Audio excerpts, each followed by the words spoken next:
Hello నమస్తే. రెజంగ్ల యాత్రలో భాగంగా ఈరోజు మనము అఖిల భారత యాదవ మహాసభ జాతీయ ప్రధాన కార్యదర్శి ఆర్ లక్ష్మణ్ యాదవ్ గారితో ఉన్నాము. సో ఈ రెజంగ్ల యాత్ర ఎక్కడ స్టార్ట్ అయింది, అదేవిధంగా ఎండింగ్ ఎక్కడ జరుగుతుంది, అదేవిధంగా తెలంగాణలో యాదవ సోదరులకు ఎలాంటి మెసేజ్ ఇస్తారో అడిగి తెలుసుకునే ప్రయత్నం చేద్దాం. ముఖ్యంగా రెజంగ్ల యాత్ర ఎక్కడ స్టార్ట్ అయ్యి ఎండింగ్ ఎక్కడవుతుంది?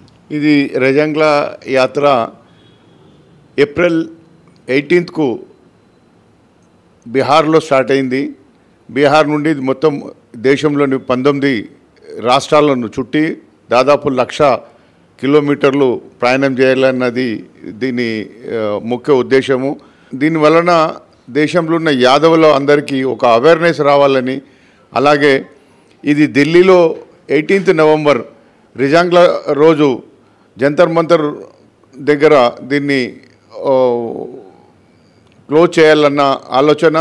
ఆ రోజు మొత్తం భారతదేశంలో ఉన్న అన్ని స్టేట్స్లో ఉన్న యాదవులందరూ జంతర్ మంతర్కు దగ్గర ధర్నాలో పాల్గొని ఐర్ రెజిమెంట్ యాదవ్ రెజిమెంటును పునర్ప్రతిష్ఠించాలని డిమాండ్తోని ఈ 1,00,000 కిలోమీటర్లు మొత్తం భారతదేశం అంతా ఈ రెజంగ్ల యాత్ర జరుగుతుంది.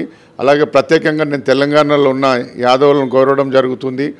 తర్వాత అన్ని జిల్లాలో దాదాపు ఉమ్మడి 10 జిల్లాల్లో ఈ రెజంగ్ల కలశయాత్ర జరుగుతుంది.